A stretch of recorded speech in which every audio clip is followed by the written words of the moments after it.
yeah, I think everyone needs multiple streams of income. And so it's super important. I can't imagine not having that, because the security you get, the feeling you get of confidence, of like financial confidence when you have that. You know, one could take a dive 1 month or have a rough month, and yet you're still good. You're still able to make good decisions in life, because it's really tough. I've been there many times where you have decisions in life, financially or business or family, and if you're stressed about financials, you're not really making the best decisions typically. It's a very stressful point of view to come from. So really important to get your financial side of your life in check, so that you can live a great life. You have to begin by being rich and wealthy in your mind before you become rich and wealthy in life. The real purpose of financial wealth is for you to be able to finance your personal mission for your life. It's your freedom money.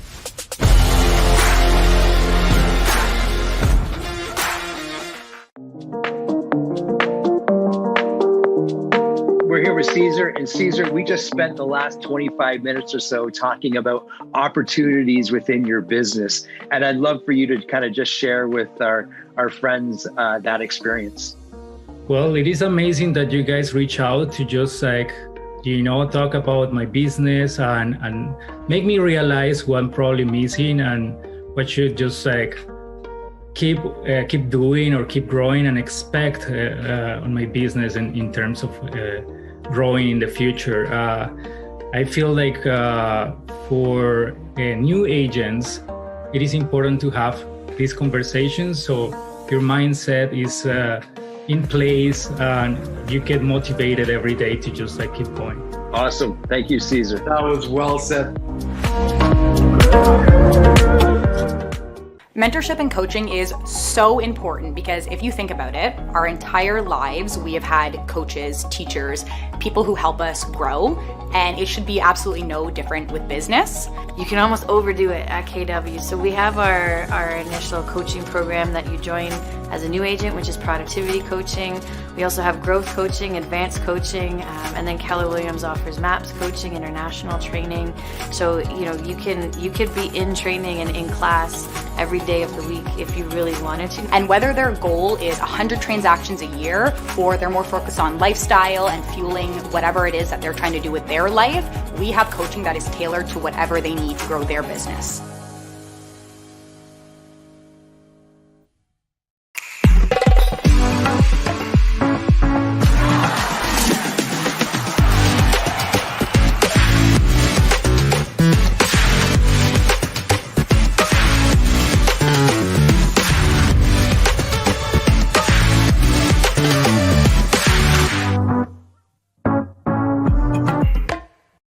So how does an agent make their business more profitable? Well, I think the first thing you need to do is you need to have a plan.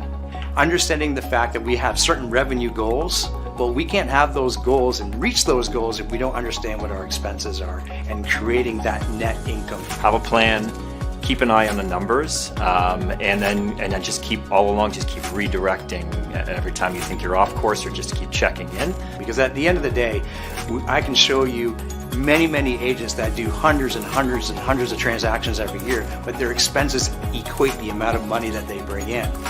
We want to change that conversation. We want to change the conversation to it's what you take home at the end of the day. That's what matters to us.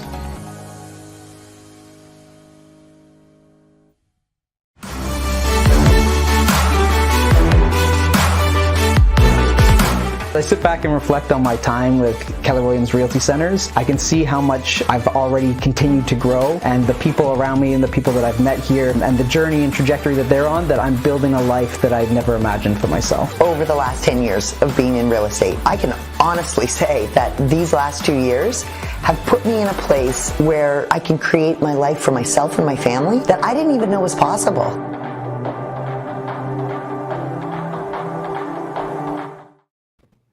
Here we are, everybody. How's everyone doing today? Beautiful.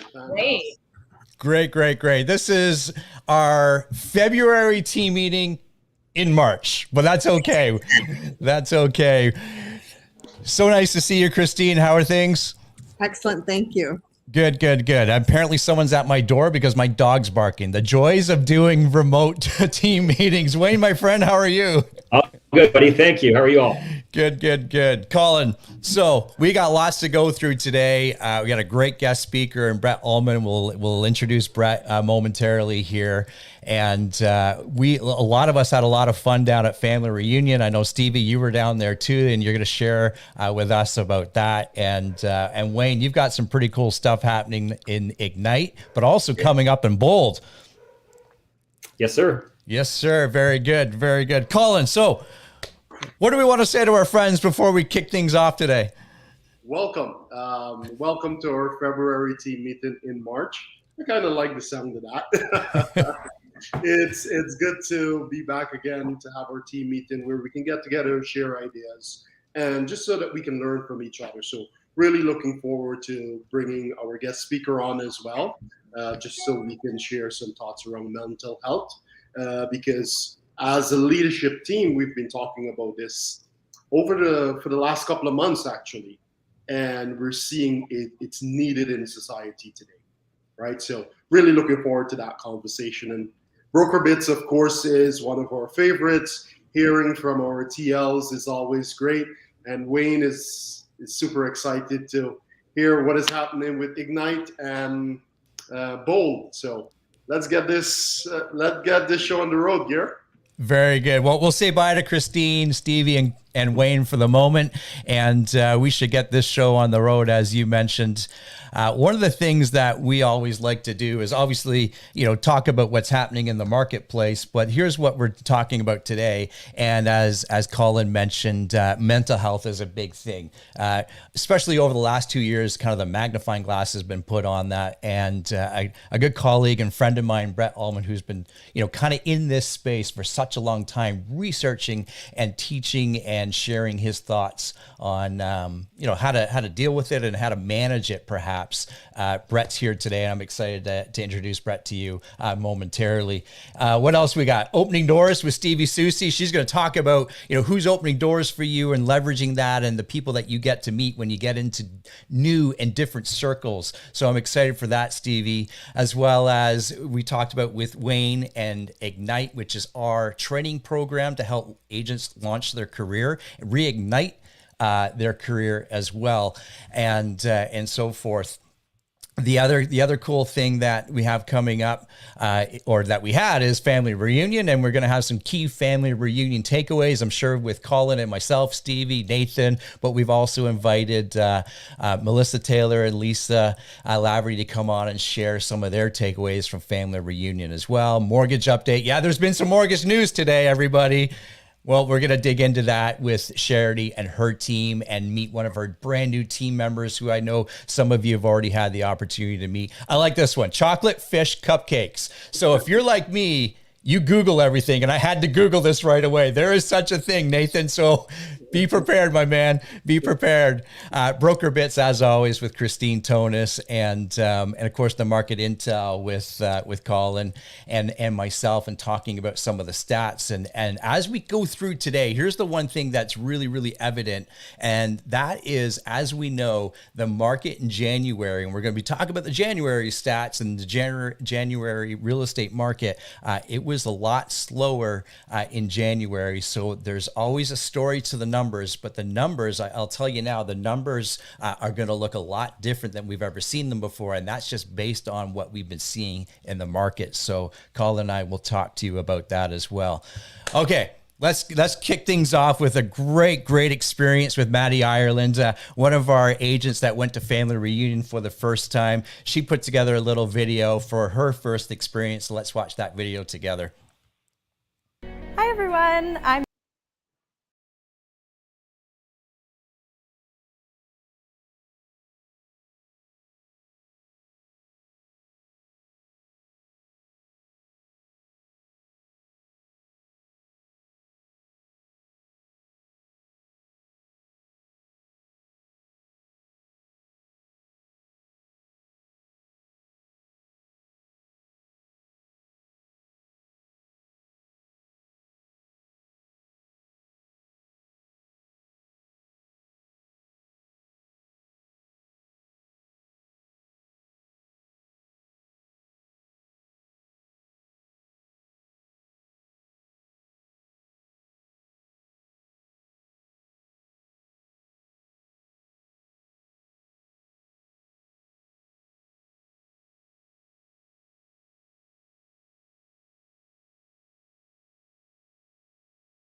otherwise, really. It's just people helping people. So Maddie's video is awesome with sound.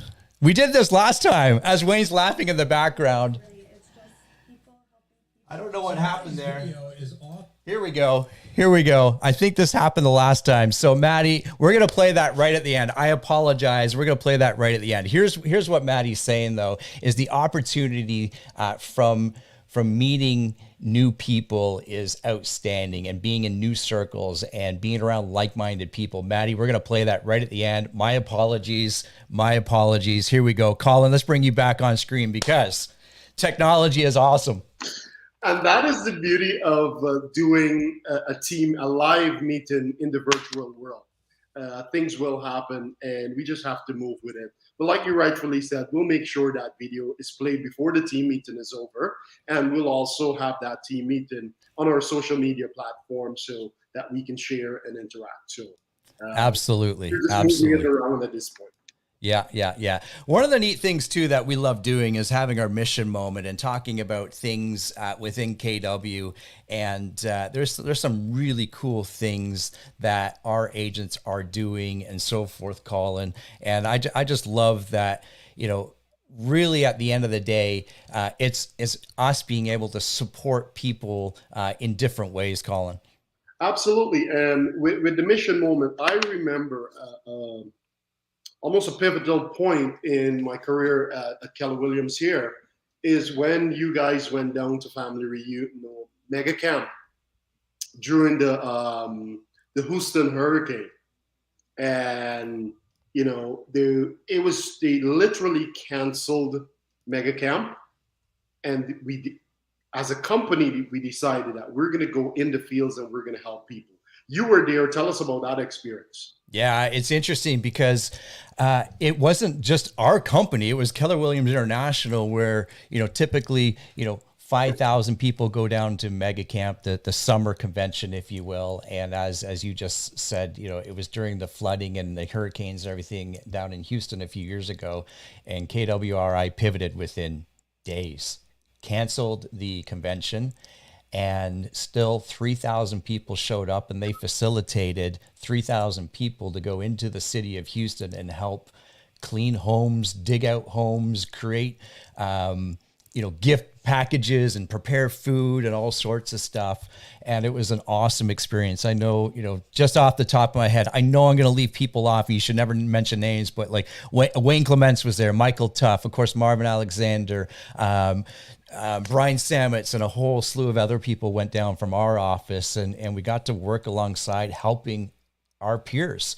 And I always remember, Colin, one of the homes that we went and helped he was the owner of another brokerage, another brand, and he just couldn't believe that we were down there helping people.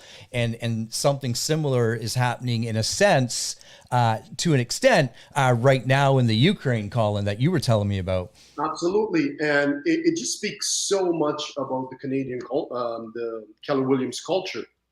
Obviously, we know and we've read of what is happening in the Ukraine right now. Obviously, it's a war zone. But the moment that was established, all of the surrounding Keller Williams in the surrounding areas, whether it's neighboring countries, they decided, all those Keller Williams agents, they decided that they were going to open up their doors and let as many people from the Ukraine in. So we saw photos at Monday where one house had like 7 guests that they just rescued. They just say, come stay with us. And they're sleeping on couches, on the beds. But that just speaks so much to our Keller Williams culture where we're just helping each other. Because at the end of the day, we're one family. Yeah, I love it.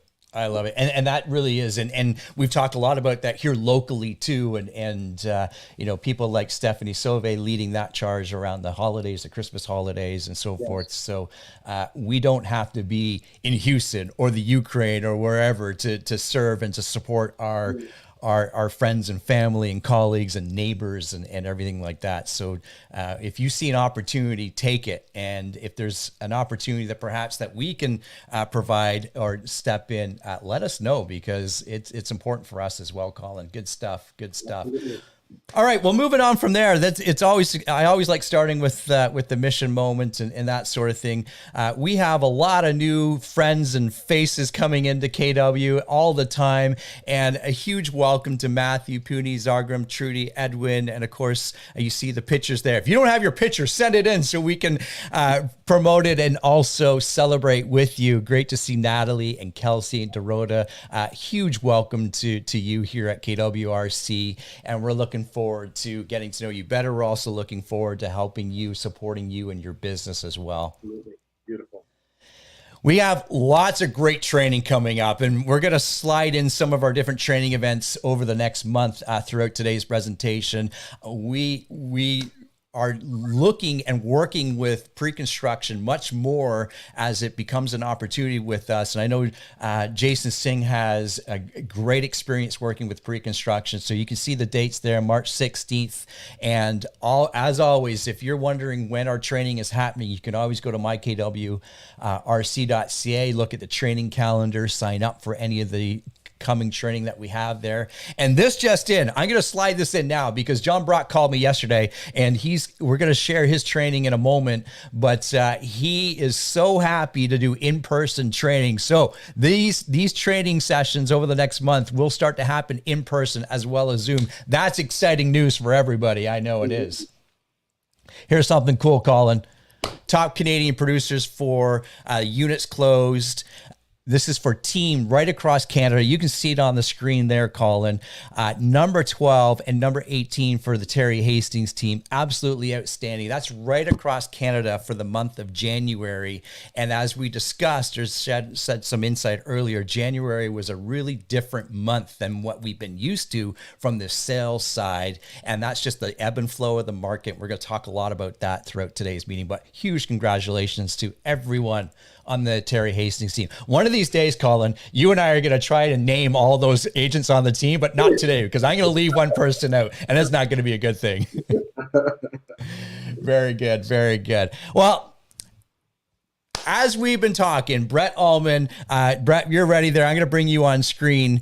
And Colin and I, as we were just talking off screen, we've been talking about this for the last few months. Wouldn't it be awesome if we could have, someone come talk to us about, mental health and how to, I don't know what the right word is, Brett. So this is great to have you on here to manage that, to live with that and to, succeed with whatever we're dealing with today. Colin, I've known Brett. We were chatting earlier on a phone call and we started laughing. We do think, Brett, it's like 30 years now, isn't it? The early 20s, we'll say. Very early. I mean, in the teens is what I should say. And here's what's cool about Brett. Brett, and he'll talk about his experience and what I love about Brett's message, it comes from life experiences, his own experience and a tremendous amount of research, Brett. And there are very few people that have had that experience and are willing to talk about it. Brett is. The other neat thing with Brett too, everyone, is when the World Wide Web kind of hit us right in the face and we figured out it was a tool and a resource and we could go watch cat videos and everything else, Brett looked at it differently. And he looked at it from the point of view, how is this going to affect us socially? How is it going to affect us as individuals? How is it going to affect, our parents and for us that have children and so forth? And I remember he was one of the first people that I ever tuned into. It's got to be 15 years ago, Brett, that you started researching and talking about this. And you've always been a voice for, how to deal with it and how to cope with it. And the tremendous amount of research that you've put in for the last number of years onto the mental health side is outstanding. And I'm so thrilled that you're with us today. That is a long intro, but that's just the respect that I have for you, Brett. I'm sure you'll get into some of your background a little bit. I know you were a teacher for 10 years and you saw this as a huge opportunity and it needed a voice and you were one of those people that stood up. So we welcome you onto our team meeting today. Beautiful, beautiful. All yours, my friend. Oh, mine. Thank you. I always am glad to be here, even though I'm not physically with you. I'm still glad. If you don't know me, my name is Brett Ullman. I live in Ajax. I don't know where everyone's from. I'm east of Toronto. As Gary said, my background is education. I was a teacher with the Toronto District School Board for a decade, most of it in the Melbourne community of Scarborough. And I left that, I think I'm 16 years ago to do this. And this is now my life. I travel and speak, even though it's a lot more virtual these days. Mental health is probably my largest talk, only second to parenting. And then I speak on other things, addictions, things like pornography, students. I talk about dating, media. And I have a talk on men. How do we as guys be better fathers, husbands, and boyfriends? But today I'm doing a talk. I got 15 minutes. So I just want to address this conversation on mental health. And Gary's going to throw up a slide deck I have. This is going to be a fire hose. I want to give you as much value as I can for these few minutes. But just a background thing. You need to share your screen so I can have the slides. There we go. There we go. I just noticed that too. So this will be a fire hose. I want to give you as much value as I can in these few minutes. Did I say everything? I'm married with 2 kids. My wife, Dawn, is a nurse. She's in home care management in Markham. My daughter, Zoe's in second year Western. And my son, Ben's at first year Queen. So my wife and I have this first time ever with no kids in the house. It's nice and sad, kind of all the same moment. Maya Angelou once said, do the best you can until you know better. And when you know better, do better. Mental health to me is one of those conversations. And this is one of these things that I struggle with. I finished a master's degree in leadership from a school in Chicago. It's actually 10 years ago, 2 days ago. And it was after that my life began to collapse. Ended up having a breakdown, spending a year of my life at home, not leaving the house for 5 months. And it's 10 years later. I still struggle with anxiety. I still struggle with panic. And I still haven't slept through the night. And so it's just kind of become part of who I am, even though I'm consistently trying to figure out how to get better. Now, mental health, as a side note, mental health and mental illness, we use those terms interchangeably. They're not. Mental health is like every one of you watching has mental health, just like you all have physical health. Mental health, you can be fruitful at work, you can be productive, all these kinds of things. Mental illness is different. Mental illness would be defined conversations, anxiety, depression. Like these are things that a doctor, not TikTok or YouTube, diagnoses you with, like actually someone who can. But I just put up here, so the idea of mental health and mental illness, we just acknowledge they're different, even though we use the terms the same. Now, this slide here, and you can see I translated to PowerPoint. There's a little bit of the things have moved, but there's so many ways we can come into struggles with mental health illness, which means there's also so many ways to come out of it. Predisposition, trauma, burnout, or breakdown, which I think is me. And, many of you, this is, I think, where we sit today. A lot of us as adults, isolation and loneliness was a huge issue pre-COVID. It's now incredible beyond that. Chronic unwellness, substance use, social media.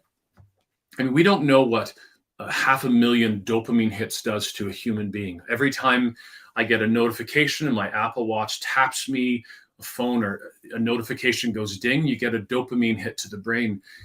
But who's the petri dish? Who's the experiment? It's our kids today, teenagers. And we're not seeing good statistics. We're seeing the highest stats ever of anxiety, especially amongst young women, but also with young men. We put a lot of pressure on kids today. Diets are brutal, loss of sleep, postpartum, my wife included with that and many others, concussions. And it might sound weird to say how you were parented, but for the younger people in the room, like if your parents overfunctioned, you ended up underfunctioning. You then head into college, university, the workplace, and you're not really prepared for it. And I got lots of conversations on parenting. It's one of the biggest things that I do. So how do you know if someone's struggling? Now, this could be for you as peers with work, family, friends, and others. Changes in eating and sleeping patterns. Now, by the way, if you have a teenager and they're going to bed at midnight and getting up at 10, that's absolutely normal. Right? That's a normal thing. It's why we've switched a lot of high schools to 10 a.m. starts. But could it be an issue? It could. Is it? Probably not. Social isolation, withdrawal. Are we withdrawn? Like, are we going out? Same with our family. Mood changes. But tell me someone who hasn't felt that this week, especially with what's going on in the world in Ukraine today. Not able to function. We know you're in trouble in these moments, right? This is when, hey, we need to step in. Apathy, loss of desire to do things, growth in substance abuse. There's been a massive growth in people. I use the term self-harm. hurting yourself in any way, shape, and form to get beyond overwhelming feelings, thoughts, and emotions. So huge growth in alcohol and drugs, huge growth in the use of pornography, all these things kind of looking for control through COVID. Be careful when you see your friends, or if you can really see it in yourself, when you use self-deprecating comments. I'm so stupid, I'm so worthless, I'm so ugly, use whatever term you want, right? Those are signs something's not well. Some drops in grades. Now, here's the biggest though. There's no signs. I can't just look at you and say, you're struggling. It's in here and it's in here. First steps. Now, I find that mental health is chaos because everyone has, I have a friend who took vitamin D. I have a friend who went to a counselor. I have a friend who went jogging. And yes, all those things work, but I love this analogy, body, mind, and soul. Now, soul for some people is a spirituality conversation. I'm going to go in a different direction with that. But I'm also an and person, not an or person, meaning it's not one, like it's not running or a counselor. It might be both of those things. Let me very quickly just kind of say, oh, this one did not translate at all. Okay. Anyways, all the ones on the left, if the issue is those, there are kind of things that we can do to look at moving forward as we go in the other direction. So if the issue is poor diet and lack of sleep, the answer is good diet and better sleep. If the issue is, over dopamine, right? Too much of that. How do we maybe have less social media? And the big one is over parenting. How do we maybe properly equip kids for life? So looking at body, mind, and soul, this to me is just some of the things you can try. Get physicals done, get blood work done, go to a sleep specialist. I wonder if any of you have been to a sleep specialist. They drop electrodes all over your body and they're like, good night. You go to sleep in a room somewhere. In the morning, my guy said to me, like, I can't fix you. I had a buddy though, who went and the guy said to him, you have the worst sleep apnea I've ever seen in my life. And so you put on, I call them Darth Vader machines, BiPAP, CPAP machines, but he was better pretty quickly. Medicine, let's just say this. It's okay to take medicine if you need it. It's okay to not be okay.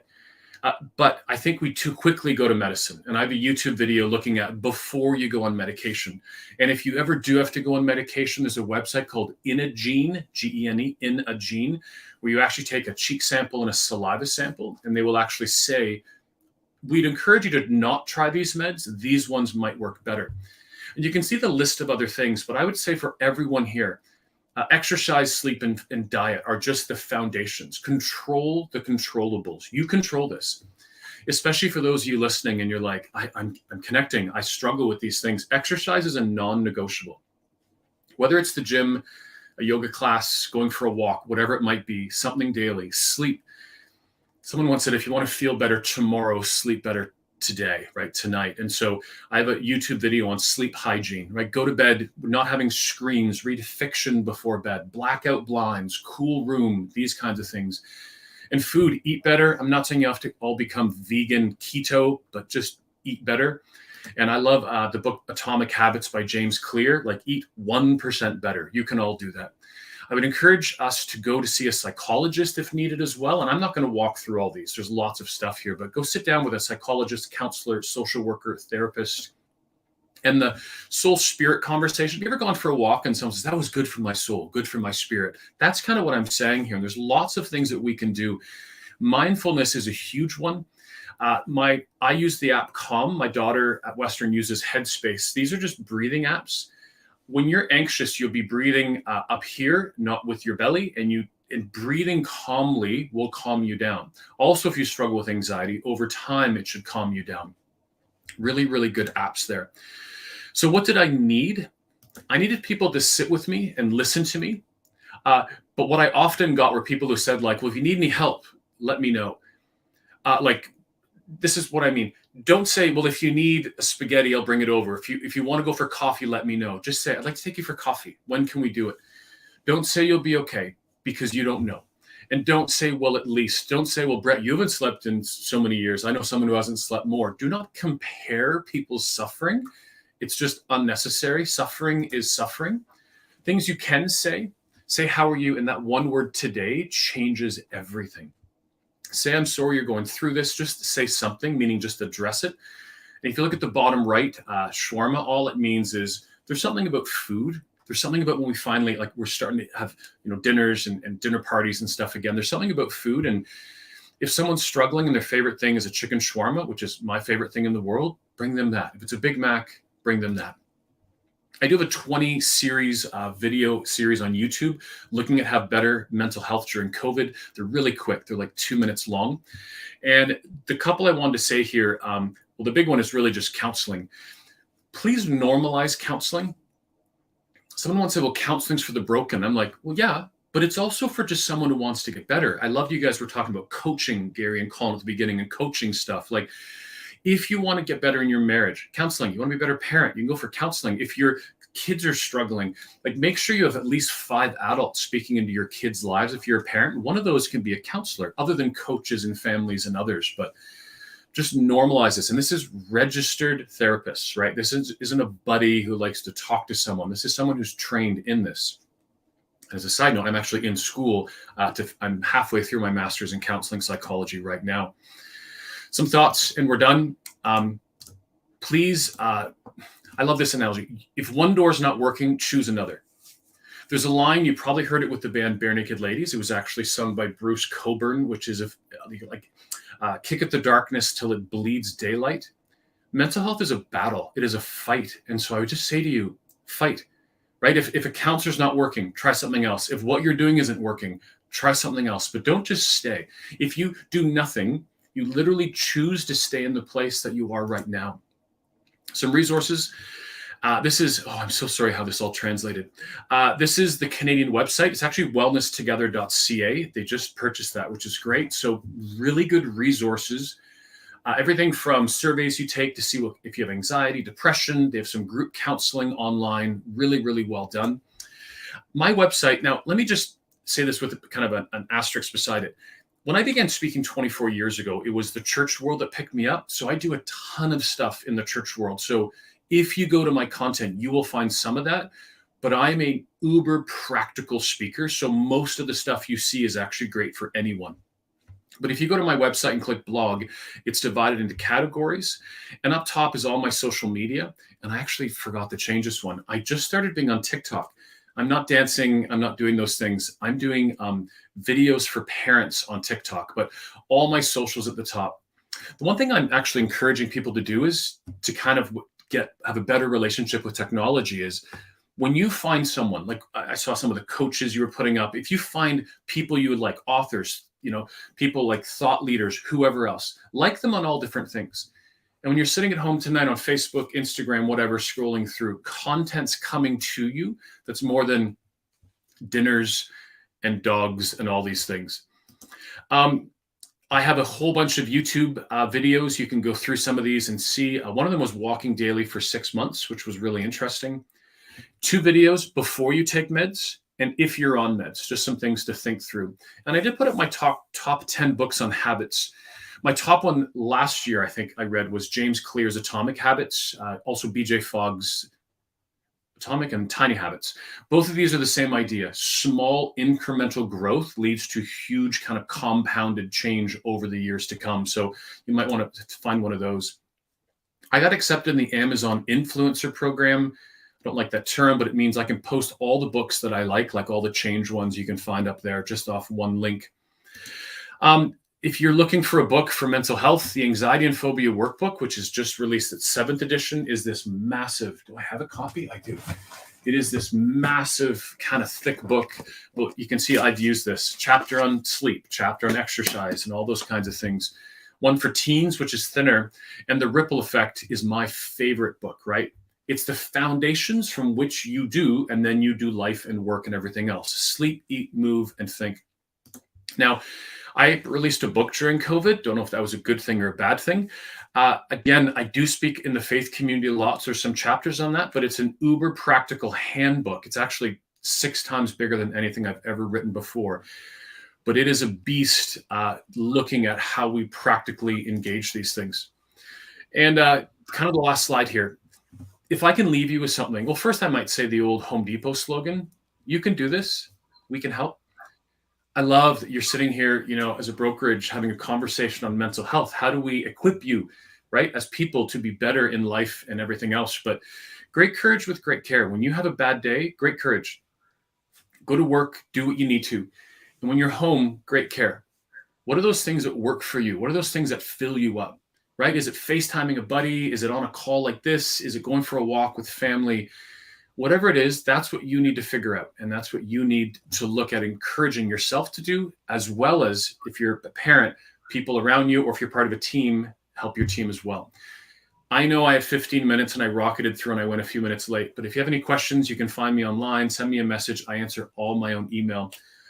Colin, Gary, thank you so much for having me out, and I'll pass it back to you guys. Brett, thank you. Here's two things I wrote, Colin, and then you can chime in there. Yes. I heard this the last time you spoke, Brett, but today it stuck with me because I wrote it down, and I love that you just changed the question. Not how are you, but how are you today? Yep. And that has so much power in it, as you know, and that's why you probably talk about it. And of course, I just wrote this down, Colin. We've heard it before, but it's sometimes I think as humans, Brett, and this is probably why you say, sometimes we feel that we need to receive permission in order to feel a certain way, right? And it's okay not to be okay, is what I wrote down. Colin. Here, you looked up my notes. Yes. The first one I wrote, it's okay to not be okay. And as leaders, as parents, as realtors, a lot of the time we put on that shell that, yeah, I'm strong. And we're struggling inside, and most people don't know. And Brett, you said something earlier while we were talking in the green room. Most men, I think they have one friend that they can talk to or something like that? Yeah, stats actually say less than one, which sounds like it's 3/4 of a person. It just means some men have no friends, which is a staggering statistic. That hit hard. How many of our agent partners out there have no one to talk to? They're having a bad day, or they're going through certain things in their lives, and they have no one to talk to. I would reiterate what you said. It's okay to not be okay. And, if it's seeking help, it's in whatever form help may come, let's utilize that. But this was very powerful.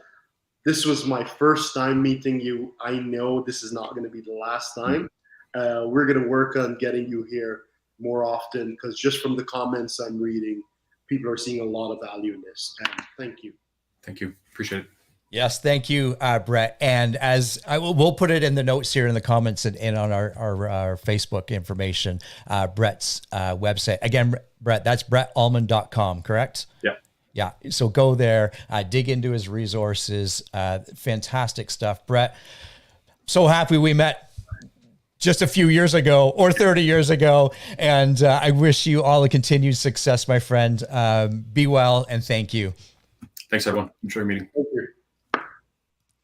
Very good. Very good. Yeah. Always good stuff. And as I said earlier, I've got to hear him speak on so many different topics and so forth, and just a great presenter and researcher, and speaks from his own personal experience. Awesome stuff. Okay. Moving forward, we're going to bring Stevie on in just a moment. And this next slide is a little awkward, Colin, but I'm going to put it up anyways. This is awesome. We get to celebrate two amazing realtors here, Vincent and Stuart, top individuals for GCI right across Canada, number 12 and number 18 in the month of January. Well done, my friends, and some guy in a hat. All the great work that you have done, and kudos to you stepping back into selling, and within months you've done that. So congratulations to you, my friend. Well done. I appreciate it. It's the team around us who we surround ourselves with, right? Here we go. Okay, Stevie, let's bring Stevie on here. And Colin, this is pretty cool because Stevie, this was your second family reunion, and this one, and I'm sure as you're going to talk about it, we'll hand it over to you, was a little different experience than the past one. And I'm just going to open that door for you, and you take it from there. How's that sound? Sounds good. All right. Awesome. Thank you, Gary. So yeah, I'm going to start out by talking about family reunion and kind of the experience and how it ties into what I really want to talk about, which is opening doors. So basically, who do you need to know that is going to open doors of opportunity for you? And so we obviously have just gotten back from family reunion. There's going to be a lot of family reunion talk for a while, as there normally is, because it really is that powerful if you haven't been. But part of the best experience of family reunion is the networking. You will hear it time and time again from all the people that go down to it. And don't get me wrong, there is so much value and knowledge in, all the sessions. But the real value is in the conversations outside of, the sessions.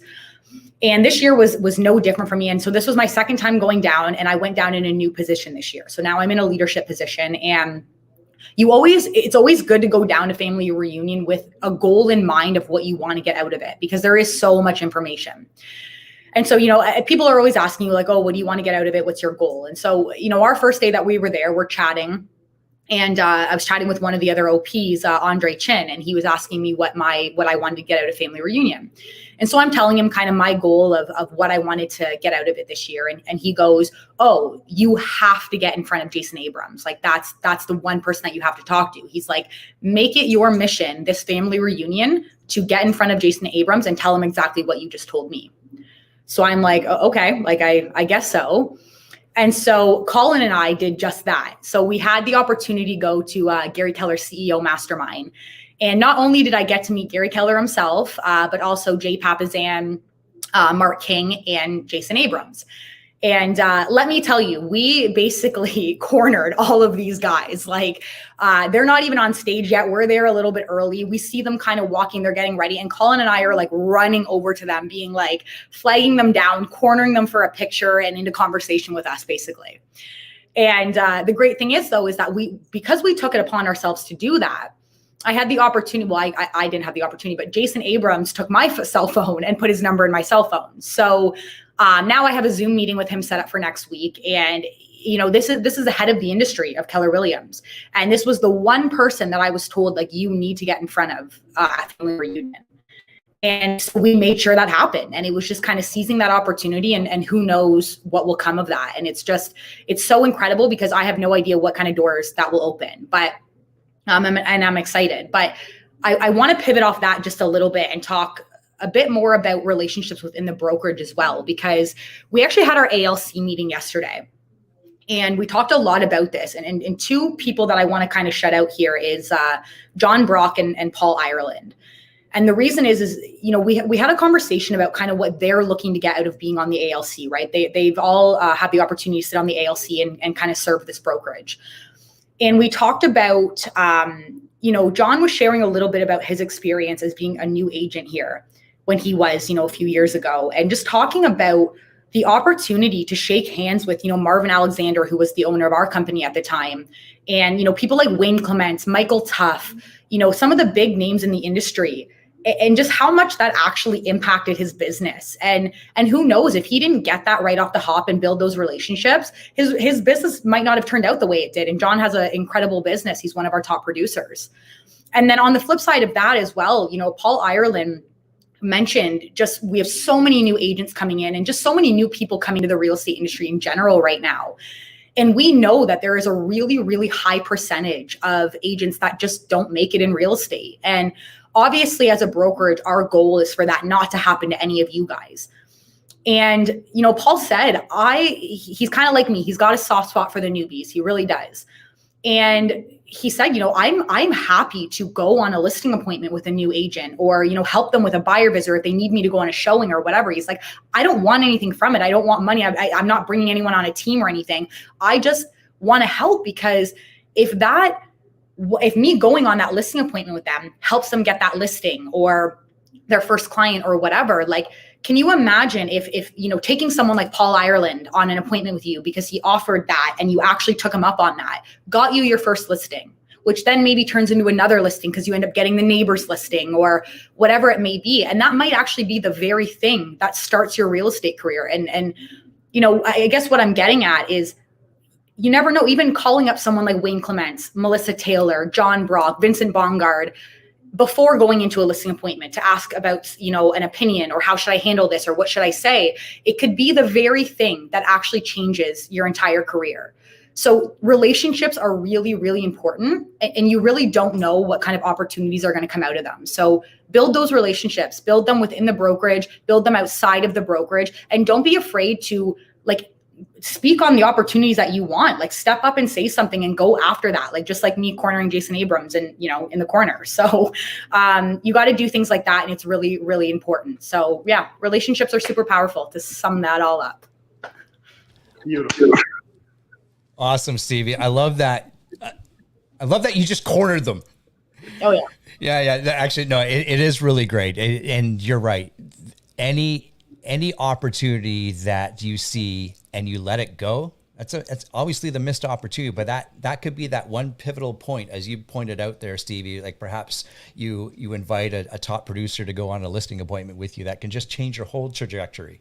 Totally. And that was kind of my point. Like, we don't necessarily need to be talking about the, what do they call them? The celebrities, I think, the like Keller Williams celebrities, like, the Mark King and whatever. I mean, obviously those guys were talking, the doors they could open is incredible, but it doesn't even need to be at that magnitude. Like look within the brokerage around you. If you're a brand new agent, rub shoulders with the top 20%, the top producers. Like you have no idea. And the last thing I'll say on that is, there's a lot of top producers in our brokerage that have been in the game for a long time that aren't going to be in the game forever. And not all of them have kids that are in the industry or anyone to pass their database down to.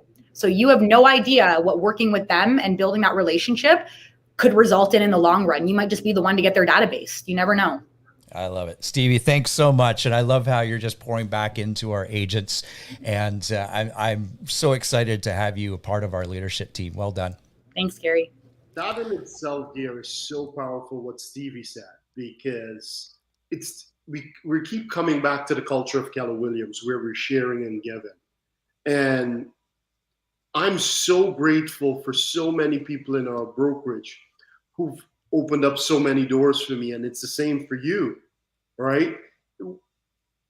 There's no way we could have been where we are today without the help of so many help in the brokerage. So forever grateful to so many people for all the doors that they've opened up for us. And here's one guy that I believe has helped you and me right on cue. Beautiful. I was hoping you could do this. Yeah. And we've asked Wayne to come on today because as many of our agents know, over the last 4 or 5 years, Wayne's taken a real leadership role in our Ignite program and has always been a champion or a cheerleader of Bold, because Wayne, I know Colin has taken Bold a number of times, like over, I think 7 or 8. How many times have you taken Bold? I think I'm at 11 now. 11. Beautiful. Okay. A slow learner. A slow learner, or you just like sharpening that sword. There's two ways to look at it. So talk to us about Ignite, the past Ignite experience. And again, that's our agent launch program for our brokerage and industry here, and then transition into what Bold can do for our agents. Cool. Hey, before I get to that, I think if you, going back to what Brett was saying, I think that there's resources available real estate free for the health services. Perfect. I think you're cutting out there, Wayne, unfortunately. It was definitely his camera, right, Colin? Yeah, that was his. Yeah, what I think he's saying, there's information out there that is free. I heard free. There's through TREB or through AREA, I believe that there's free mental health services available as realtors to our families too. Yeah. Beautiful. So yeah, Ignite. So we just finished Ignite. We took Ignite back. It had been running regionally. It started out an Ontario thing, and then it went Canada-wide. And we had a lot of conversations in leadership about, the power of Ignite and bringing it back into the brokerage, because there were just some pieces missing that we felt were integral pieces to Ignite. And so we brought it back to the brokerage, and we had some amazing results. So I'm here today to celebrate those results. And I want to thank also all of the people that took time out of their busy schedules to teach. So can I give those guys a shout out, guys? Absolutely. All right. So Nathan Graham, Michael Tuff, Dylan Silbernagel, Kirby Chan, Christine Tonus, Drew McMartin, Steph Sauve, Michelle Turgis, Vincent Bongard, Mike Russo, Gary, thank you. Melissa Taylor, Andrew Bolton, Terry Hastings, Stevie Susie, and Steph Mulvina, everybody at the front desk. So thank you to all you guys for stepping out of it. And it was, we love having people in our brokerage kind of take those leadership roles. And there's, to Stevie's point, there's amazing resources within our brokerage. Absolutely. Yeah. So the results don't lie either, right? So we had 20 some odd, 26 or 27 people registered for it, but really we had probably 8 or 9 people that were super engaged. And so the numbers I'm going to share with you guys that they put out during Ignite really are those core people that had really dug in during Ignite. So during Ignite, they made 1,470 contacts. They added 872 people to their database. They wrote 720 thank you cards. They previewed 171 homes. They went on 29 appointments and they wrote 13 contracts. So amazing results for 8 or 9 people in there. And we know from the MREA that for every 12 people that are in your database, if you stay in touch with those people on a consistent basis, they're going to turn into 2 deals. Exactly, Colin. Colin's read the MREA probably at least twice, right, Colin? Cool. When I take those 872 database ads and I divide that by 12 and multiply it by 2 and then divide it by, believe it or not, the average commission, the average house price in Newmarket was like 1.35, which works out to about $32,000 per deal. That's about $4.6 million in potential business that those people added into their database in that 4 weeks. So well done. Wow. Yeah. Well done. That is so powerful because 13 contracts. That's where you're being paid. That's where you're being paid. Like that. And what was really cool, Colin, is when we tracked it sort of week over week, you could sort of see, the initially the numbers up front, or we didn't see a lot of appointments and we didn't see a lot of contracts. And then week 2, the appointments got better and the contracts got better. And then week 3, the appointments got even better and the contracts got even better. So you could actually see that it was working. Whatever they were doing was working. We know because once you put in that work, the business will come. And something that Vincent Bongard and we talk about a lot, just trust the process and just put in that work and it will come. We still haven't there. Wayne, talk to us about Bold and how Bold's launching in just a matter of a few weeks. We lost you again there, Wayne? Yeah. Okay, you with us? Otherwise, Colin's going to take the Bold announcement. Go for it. Okay, I think we're losing him. Colin. All right. We're just anxious. Can you hear me okay? Yes, Wayne, you're back and take it away if you can. No, it's on you, Colin. Yes, I think we lost it. So guys, Bold is back. Bold, in-person Bold. We haven't seen an in-person Bold for over 2 years now. And Bold is coming back. We're hosting Bold in the Vaughan region so that it's accessible for a lot of auto brokerages as well. So the first session is at the end of the month. So end of this month, I think 29th of March would be the first session. And then the remaining sessions will start in April. However, stay tuned. We're going to have dates coming out for that. I know some of the Ignite graduates were already asking about Bold. And Bold is pretty much Ignite on steroids. So you want to really jumpstart your business or propel your business. Bold is something you should definitely do. Like Wayne said, he's taken Bold 11 times. I think I've done Bold 10 or 11 times as well. There are people who've done Bold, 20 times. So you look at the top producers in our business, they've done Bold multiple times. So Bold is something you should definitely include into your business plan this year. That's it, Pierre.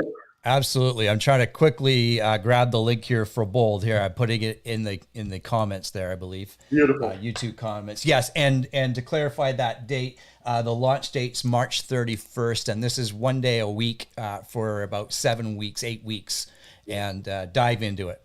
dive into it. We're gonna talk much more about that as we go through here. I'd love to share with you, Colin, a video by one of our Ignite grads and also someone that just dove right into our productivity coaching program, and that's Tonus. And she sent this really awesome video that I'd love everybody to take a peek at. Good morning, everybody. Hi, my name is Tonus, and I just want to give a huge shout out to Dylan and Gary for having me on here. So I actually joined Keller Williams after having been to another brokerage, and the reason I lead with that is I feel some people might not take full advantage of all that's been offered to us at Keller Williams until they've experienced the lack of support and the lack of training at other brokerages.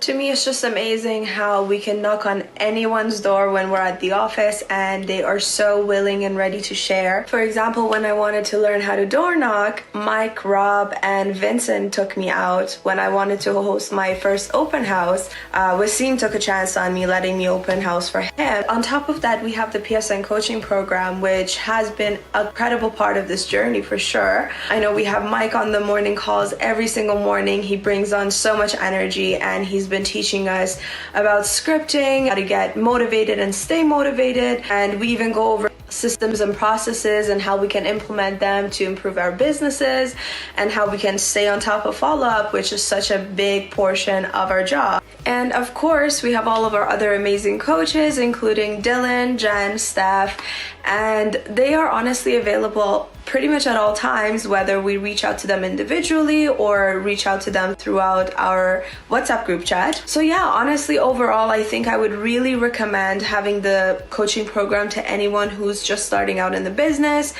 We did not have something like that at my old brokerage, and I really wish we did, because I definitely would have kickstarted my career a lot sooner. So for example, I never used the business plan because I didn't know that we needed one. And the first thing that we actually did, I remember I sat down with Jen and we went over my monthly expenses, how much money I would want to make at the end of the year, my net versus my GCI. These are just terminologies where a lot of newer agents might not even be familiar with, right?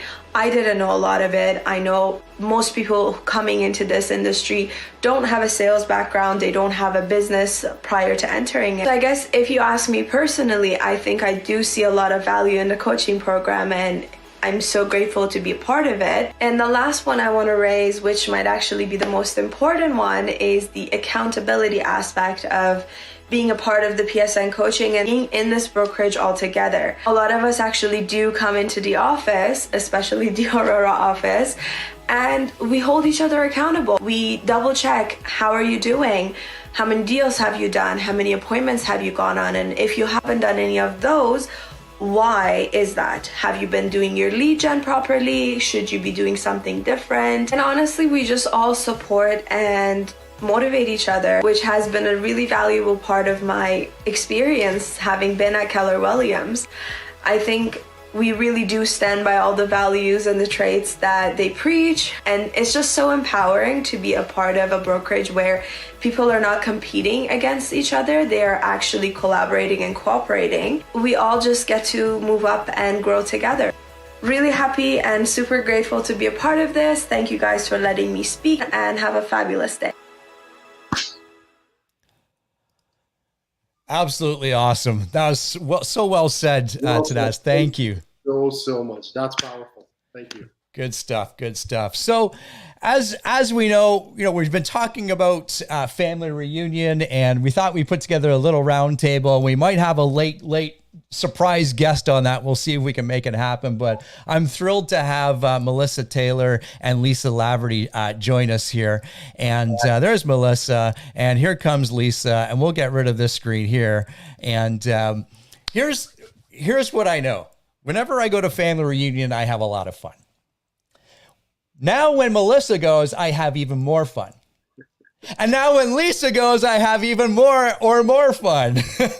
Here's two awesome ladies that do know how to have fun, but more importantly, they go because they know They know that it's going to increase perhaps what they're doing back here with their business, life, family, friends, colleagues, everything else, Colin. And I thought we just kind of start off with a couple of little fun things here. So let's start with this question, ladies. And of course, how are you? You're good. I get it. All good. Perfect. So what I want to know is why did you go to family reunion, and how many have you been to in the past? Melissa, I'll start with you. Okay, so this is my second. I went the first one the very first year that I joined KW, and I went because no matter what, if everything imploded, I would always go to family reunion. That is the spot where you can pick yourself back up. You're around comrades who are going through the exact same thing as you. You can find so many people that have experienced what you've experienced that you've spent hours trying to explain to a muggle. I always call them muggles, whoever's not a realtor, and they don't understand, what you're going through. So there's that. You're always energized. It's like going home. It literally feels like going home. Awesome. Well said. Lisa, same question. Why did you choose, and how many times have you gone? This was my first one. Awesome. And it's just something that being around KW agents I've heard about for ages. My last opportunity to go was canceled from COVID. So this is kind of the first opportunity I've had to go. And what prompted you to go this year? Honestly, hearing all the great stories from everybody who have been in the past, it is that opportunity that you don't feel like you can pass up when you can make it. So yeah. I don't think I've heard anybody who's gone and not had an amazing time came back with a renewed mindset and new energy for the business. Perfect. Love it. I'm going to bring on our other guest here. It might say Stevie Susie, but I can guarantee you it's not Stevie Susie. Mr. Paul Ireland, how are you? He will be from now on. Yeah. I'll tell you how I am. I'm technically challenged. That's how I am. No, or you know how to leverage the smart people around you, like Stevie already having it, being logged on. Paul, I know this was your second go around, but I'd love to get your take on the fact that you moved over to KW about 6 years ago now, went to family reunion the last time in Dallas, and then didn't pass up this opportunity as well. What was the reasoning for that? There's a few reasons. I think everyone brings something back that's different. For me, probably shouldn't be called family reunion. It probably should be called like an attitude adjustment reunion. Just to get a new mindset, sort of regroup, sort of rethink business in general. What I like about family reunion is it's geared for pretty well anybody, whether you're a solo agent getting ready to do that first deal, or whether you're a mega agent with lots of people working underneath you. And there's a reason that these people come back to this. They find great value in it. And these are leaders in the industry. And I think you have to take note of that. And there's value in that. The resources, it's embarrassing that I haven't used the resources that are offered up by KW, and I'm starting to learn the value in those. And there's lots of resources out there that are untapped for the most part by a lot of different agents, and they're there for us to use. And there's a reason that they're there for us to use. I think that the best thing, there is a path to success for that you really do realize when you go and you listen to these other agents. It's a very set, drawn out path. And if you follow these steps, it's a very simple business to be successful in, but you have to stay on the path, and you have to do the things that can make you successful. And there's a lot of people that can show you how they've followed the path and have become very successful doing it, have very rewarding careers and very rewarding personal lives. Yeah, well said, Paul. Well said. But the beauty about family reunion, it's not just for our business. Obviously our business sees a great impact, but just being around like-minded people who are achieving their goals, and you're also learning how to do that. You're also learning how to spend more time with yourself, personal time with your family, how to create a charity, how to give $1 million away, right? So it's not just business. And when we can come back from an event like that, and I love what you said there, Stevie, where you talk about the attitude adjustment seminar. That's what family reunion does there for you. It really, gives you a jolt of energy. One thing I want to add, if I can, is, I do hear this sometimes, like, you know what, I can read about it. I'll do it online. I'll do it virtually. There is nothing like that experience of being together. And Colin, just like you're saying, finding those things, like you'll hear things that you have heard before there, but it never resonated with you. You didn't hear it in that way. Things you wish you would have done, but having that experience of physically being there amongst those people is completely different. We've all signed up for webinars that we never attended or said we'll watch the recording. So the truth, absolutely, Melissa. The truth is why Wayne and Colin and many others go to Bold and family reunions so many times is we're always at a different point in our lives and our business when we might be hearing this exact same message from before, but we hear it differently because it applies differently. These are great points. Here's what I would love to kind of get into, because this is always something that we don't expect, but it happens. Melissa, what is there like a big surprise or something that was revealed to you or that you just thought of when you were down there, said to you that you didn't expect? I have a couple, if I could just do a couple of them because they were so impactful. One was this whole conversation about ISAs, inside sales agents, and what that can do for someone's business. I won't get into it because I know it doesn't apply to everyone per se, but that was magical. Poor Jen Cybernagel has been trying to explain to me the definition of an ISA for freaking years. And now I'm like all over it. I was so excited about that. For every realtor out there, and we're juggling those balls, and I can't remember, Sarah Robertson said this, and it was about, we've got our spheres. We always talk about what circle we're working in. And as we're juggling those things, remember, and I wish I did earlier, that your family ball is made of glass. The others are made of rubber. That hit me, right, really hard. So if there's young parents out there, learn that now. And a good reminder to me to bring back to the brokerage is the things that you master are the gifts that you can give away. And that was huge. I mean, there was so many, but those are just a few. Yeah, that's awesome. What does Diana Kagoska say about your talents, Colin? You can't give what you don't have. Yeah. Right? Yes. Love it. Yeah. Love it. Love it. We don't have a lot of time here. Lisa. For you. Yeah. Same question, Lisa. I did a lot of the same ones as Melissa, the same thing. It was a lot of someone telling you something just in a different way where the words are tweaked, where it hits harder. A lot of Nathan keeps telling me to let go of control and kind of let people do their own thing. And just hearing it differently from Sarah was huge for me. And letting other people grow instead of trying to kind of make them go on the path that I want them to, both in my family life and in our business was a huge takeaway for me. Awesome. And again, not something I haven't heard here, but hearing it differently there and just in the environment that you're in where, you're not the only person gasping when you hear that.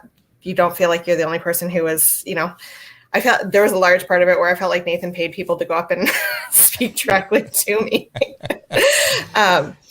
So knowing that you weren't alone in that and getting to meet a few of the different people that we got to meet was huge. So awesome. Paul, last question here.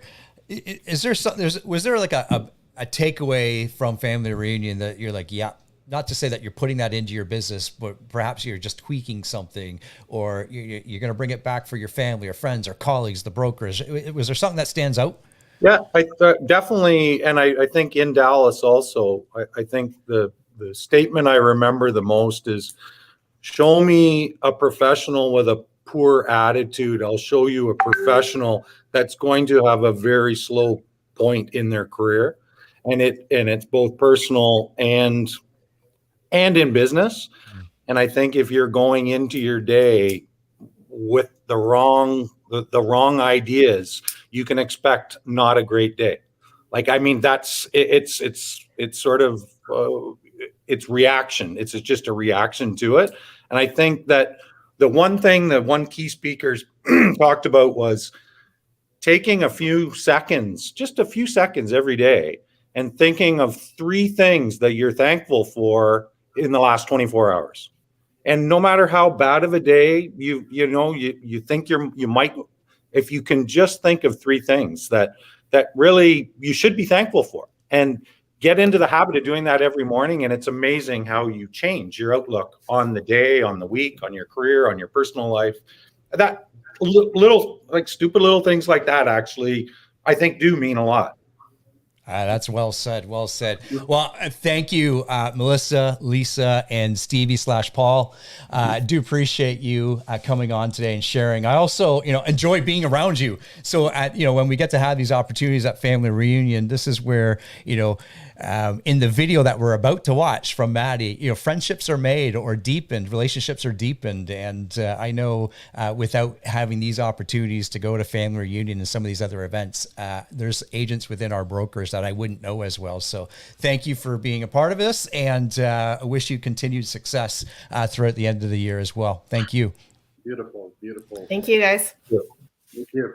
Very, very good. Okay. So I set it up. Here we go. I got the video all set, and then we'll slide into Charity and her team. But this is a message from Maddie Ireland coming up right now.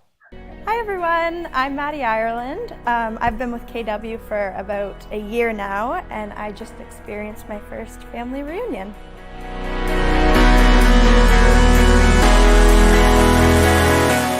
So I decided to go to family reunion this year because not only did I have my dad, my business partner, pushing me to go a little bit, as he had an awesome experience last year at his first family reunion, but we also decided as a team that it would be super beneficial to go and learn different things, bring them back home to help better our services and better serve our clients.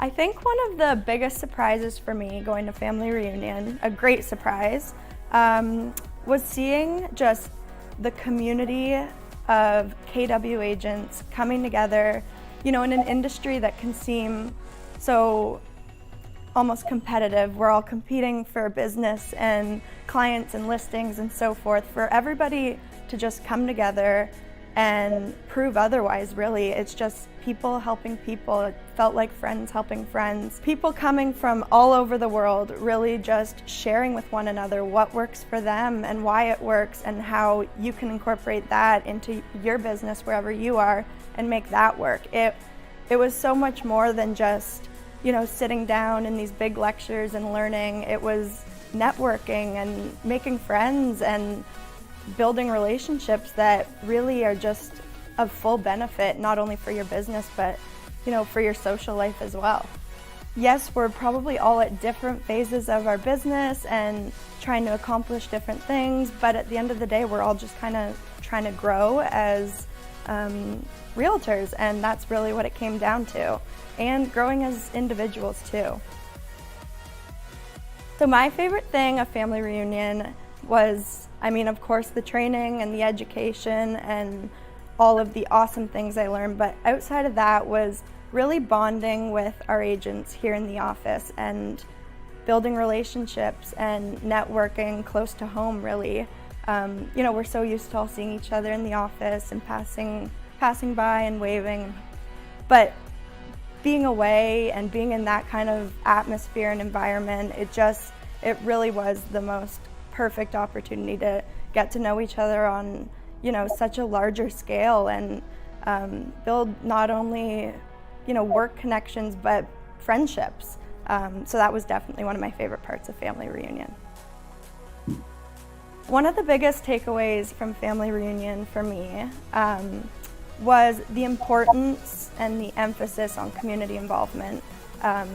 Just learning from not only top producers, but again, people in their first year of real estate and have seen great success already, the common factor I kept hearing about was community involvement and the importance of putting your name out there, but also putting others first, and finding your purpose and finding why is it that we do what we do. Outside of it being, of course, our careers, like what is kind of our end goal, what are we trying to accomplish, and how can we incorporate our community into that to make a really big thing.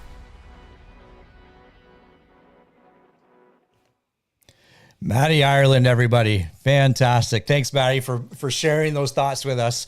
And Colin, I just love that. I always love going with first timers.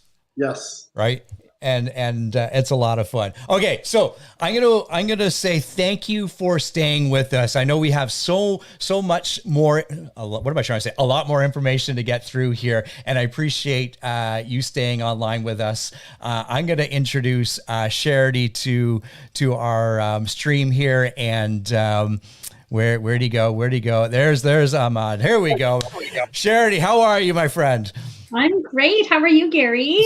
Fantastic. So let's get right into this. You've got a new team member. I've got a couple of questions for us, and I'm sure you want to share lots of great things that's going on in your world. I do, and yes, we do.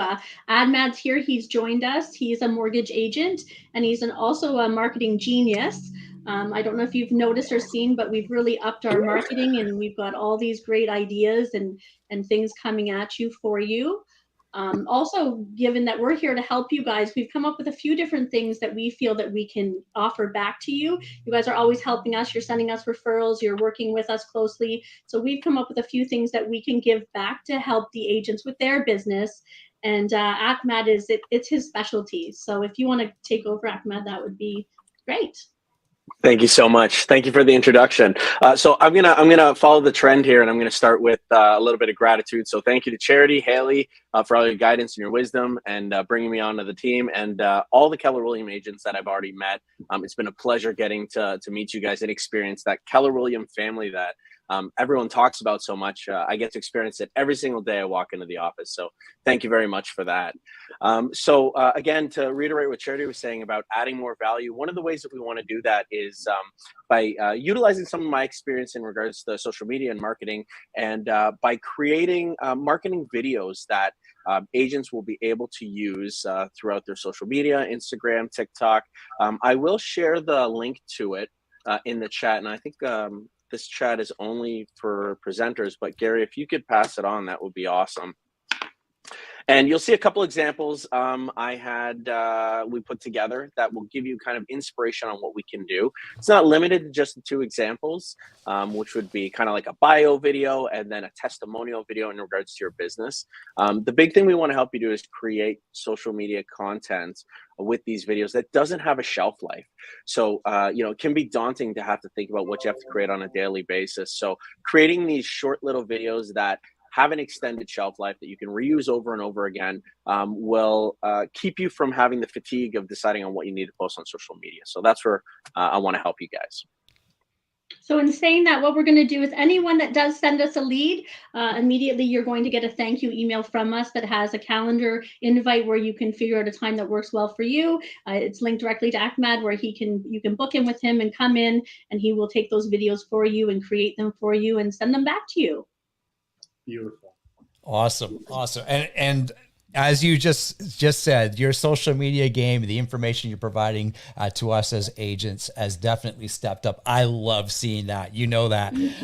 Okay, so I got one question for you because it's happened today. Finally, we've had a slight rate increase, and talk to us a little bit about what that looks like and perhaps what it means to us as agents and so forth.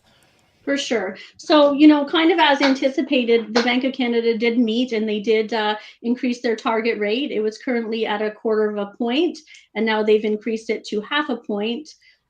So therefore, basically any client that's on a variable mortgage, their mortgage will be bumping up to that 1/4 point. So effectively, we're going to see some increases in mortgage payments. Now, having said that, over the last year, rates have been significantly low. So even if they are getting the rise, the 1/4 point rise, they're still at, historically low rates.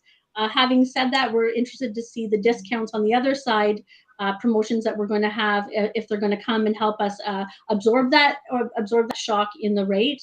However, they're anticipating, Bank of Canada is meeting again on April 13th, where they're saying that there could possibly be another 1/4 point rise. So as rates are on the rise and payments are going up. Yeah. And here's where us as realtors, and we've talked about this many times before, Charity, people will look to us because we provide guidance and information, but we have influence over others. And our words, Charity, as you well know, can hold a lot of power in what we say. And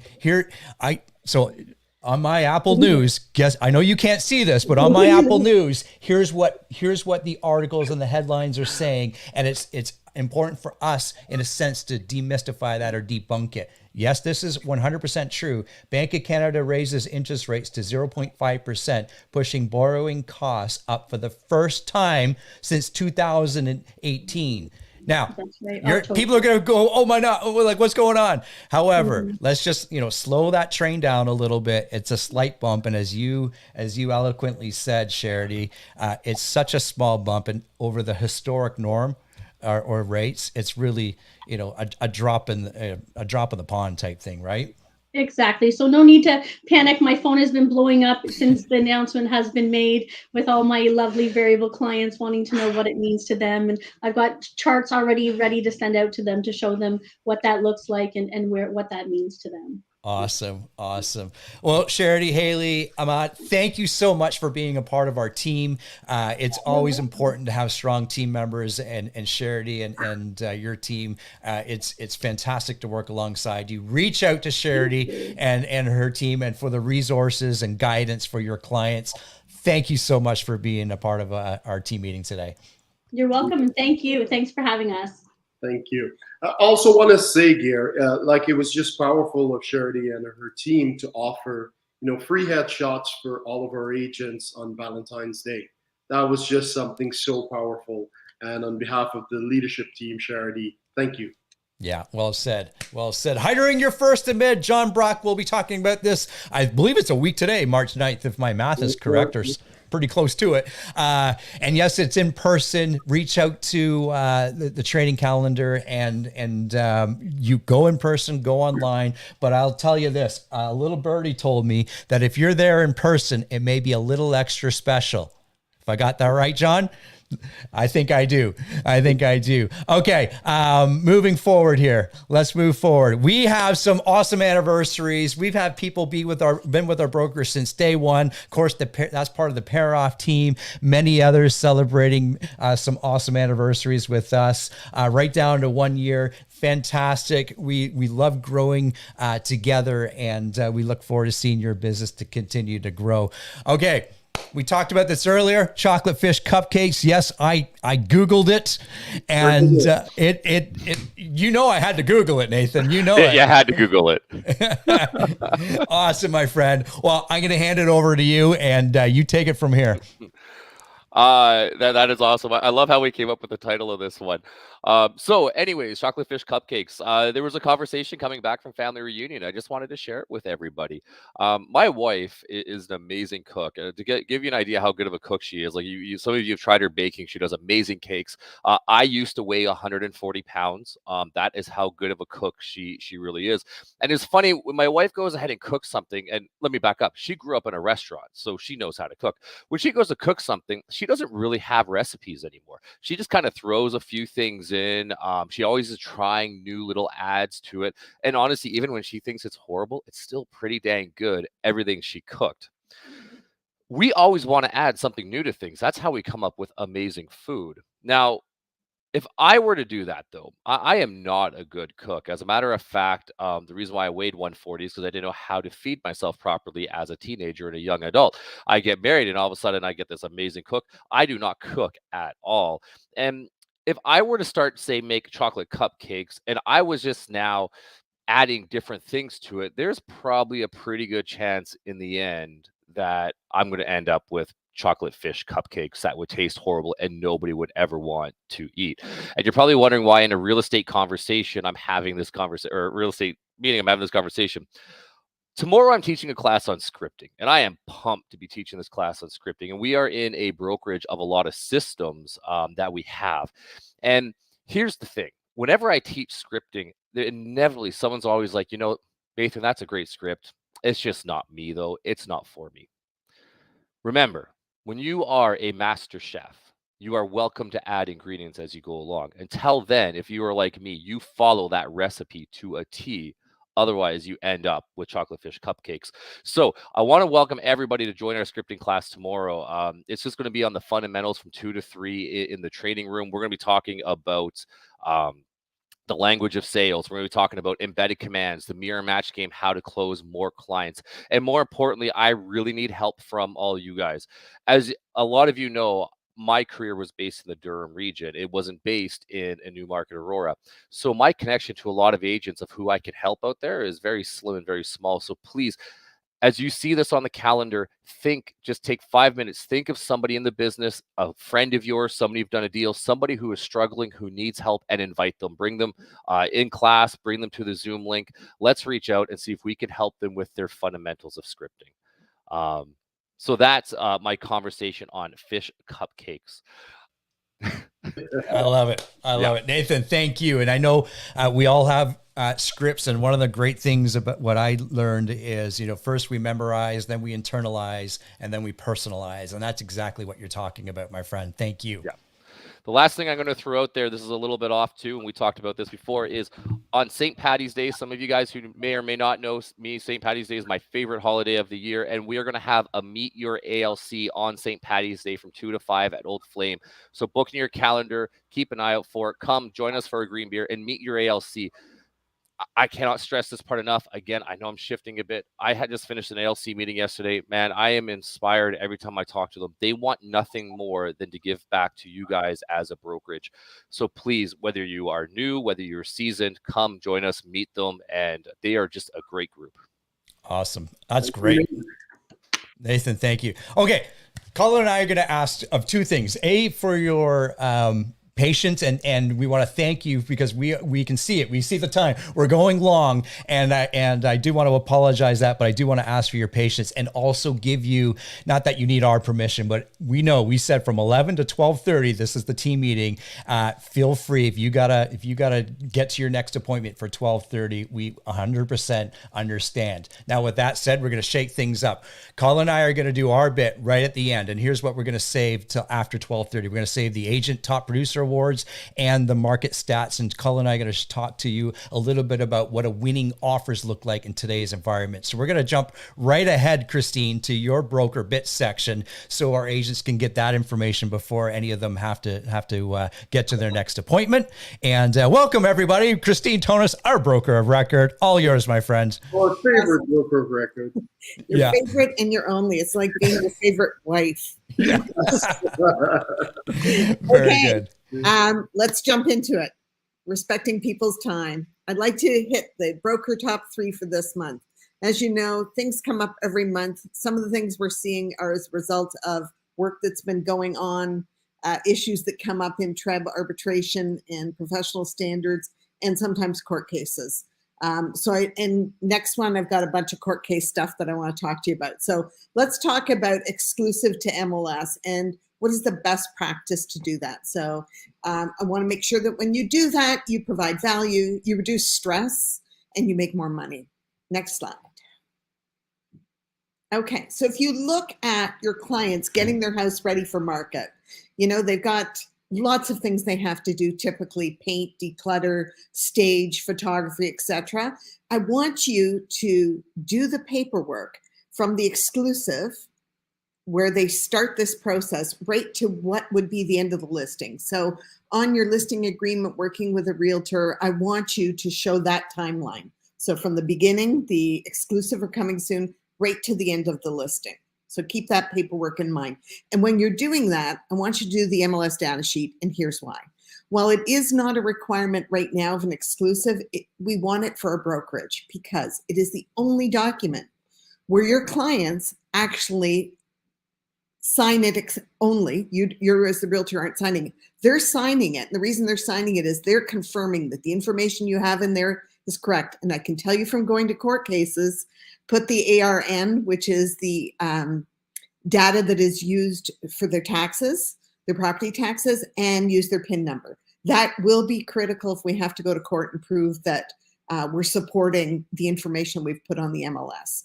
Then at the point where the house is ready, so where this picture sort of shifts to blue and the house is all pretty and ready, then simply do an amendment to the listing agreement, which is a Form 240. So now you've locked down that property from the exclusive right to the listing, the end of the listing without a break. And I'll tell you something, I personally have lost a listing not doing this. And that's why I developed this method for doing it. So, we're helping the client. We got the bin in. We, gave them a reference for a painter. The neighbor came, knocked on the door, bought the house. It wasn't listed yet. The paperwork wasn't done and we lost it, even though we were there helping them. So get that paperwork, lock that down. Now, I talked at the beginning about providing, through doing this method, providing more value, reducing stress, and making more money. Well, how are you providing value? You're providing value because during that time as exclusive, you're going to leverage all your contacts at the brokerage and let them know that this house is coming on the market. They've got buyers ready. You can share that with your client. You're going to leverage your social media. And you can provide more value because you can actually say to your client, during the time it's exclusive, if I have the opportunity to sell it for you exclusively, I'm going to reduce the commission. So you provide actually more value. You don't have to do that, but it's another strategy. So if you're engaged in that commission reduction, this is one way you can sort of deal with it. You can reduce it during that time frame. And then once it hits MLS, go back to your regular commission. How are you going to reduce stress for them? Well, the market's constantly shifting. So during that time period, they know what the end game is. They know that there's a listing point where this is going to hit MLS, and all the paperwork's already done. So you don't keep reintroducing them with, here's another listing agreement. Here's a cancel and relist. Here's, just use one set of paperwork from beginning to end. And of course you can make more money because during that time period, you may be able to sell it from a signed call. So this is my broker tip on taking it from exclusive to the end of the listing by simply switching it midway or when the house is ready with amendment to the listing agreement. So next slide, please. Vacant land. It's not what it may seem. Is it HST included in or HST in addition to? And man, I just had this experience myself. It is a complicated thing. So next slide. All right. All examples of vacant land. You've got this vacant land with maybe a little hunting or fishing hut on it. You've got vacant land, which is being used for farm. You've got vacant land that you just go up there and go fishing on, or you've got vacant land that perhaps you've just severed. So is it HST included in or in addition to? Next slide, please. So, I was stressed about this. I wanted to do my homework. I wanted to be on top of it. So I reached out to Rev Canada. And here's some of the things they brilliantly directed me on. So they said, sales of farmland usually are taxable, although there are limited circumstances when they may be exempt. And then they went to most sales of vacant land by individuals are exempt. Here's some examples. Then, however, there are situations where the land sold by individuals may be taxable. And then they gave exemptions. So was that clear? Clear as mud. But here's what I want you to know. And here's how to avert that. So you can show the next slide. Okay, so really don't forget, RICO's tying you to. You have to be knowledgeable, skilled in judgment, and in areas where you're not, you're going to refer them. You can't misrepresent on a listing, and you have to protect the best interest of your clients. So if you're doing we say that 90% of the time, it will be in addition to. Next slide, please. So here's how to mitigate your risk. Put in a lawyer review for both parties, for both the buyer and the seller. So they can have professionals, including lawyers, look at it and determine, is it HST applicable or not? Get confirmation from both lawyers in writing, whether they want it included in or addition to. And third, if you're going to do in addition to, then put this clause in it, and I will send this out to you. But the clause talks about the exercise sales tax. There's so many factors, whether land was severed, whether it was given to a a third party. You know, we had one instance where the land was never used, vacant land, should have been included in, but the owner changed the ownership into a corporation. That now made it have to include taxes. So don't go this alone. Don't go to Revenue Canada. You're not going to get a clear picture of what this is. Really, you have to shift some of this responsibility back to the lawyers, back to accountants, and back to your clients. Whether it's in HSTs included in or addition to is critical. We can give you some guidance, but I always want you to get confirmation in writing. Next slide. Number 2, forms. Okay, so we've updated some forms. Next slide. We've updated the reporting forms. And why we updated it is we're listening. You've told us that the forms are overwhelming. There's too many forms. You know which ones to use because you're well-trained realtors, but how can we make it easier? So this is what we've done. Next slide. So now we have a one form for reporting. That's reporting conditional, reporting form, reporting at TIS or MLS changes. It's downloadable and it's fillable. And when I say fillable, if you click on the first thing in the form and you can tab through. So it will lead you through a process. They're available on My KWRC. They'll soon be on web forms, so you can integrate it into your paperwork, and we're going to email them to you today. It also really helps distinguish between all the things you need for a seller and all the things you need for a buyer. And also, you know, Colin's provided some extra people to help. And what they can do is if you're on the road and you realize you have to report this firm or conditional, or maybe there's something that you need to change on the MLS, like a date, you know, when you're accepting offers, you can pick up the phone, call the office. They will download the form. They will fill it in to the best of their ability, and then they will forward it to you for signature while you're on the move through DocuSign. So this is a great improvement to our system. It's already been uploaded to Command as of this morning, so you can download and use this form. And as soon as Korea helps us up, we'll have this out on web forms as well. And we've also made a lighter, brighter, new COVID-free Schedule B. If you can remember back to when COVID started, we were leaders in COVID. We created forms that then the entire real estate association adopted because we were trying to protect our clients, our realtors, our buyers and sellers. We're seeing a shift. We're seeing the government lighten with it. So of course we're going to do the same. We've removed all the language. It's slightly smaller. And of course the RagBoss team has their own version of it because they have specific restrictions. Again, it's downloadable on KWRC. It is fillable and soon to be on web forms. And next. That's it. As always. And Christine, I'm pretty sure when you meant we were leading the industry in COVID, you meant with the protection and everything else. We weren't leading the industry in COVID. We were leading the industry in COVID. Yeah, exactly. Thank you. Thank you so much for all that you do here, Tonus. I know a lot of our agent partners, their favorite part of the team meeting is the broker bits.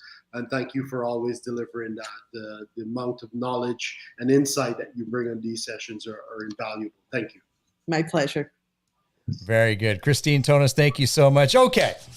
And again, if you got to jump to your next appointment, we completely 100% understand. What Colin and I are going to go through over the next 10 minutes or so here is, you know, our top producer awards, and then of course our industry stats and how offers are getting your offers accepted. So without further ado, Colin, we got to celebrate this and announce this. Yeah. 2022 Awards Gala, March 31st. This is our first in-person Awards Gala since a couple of years.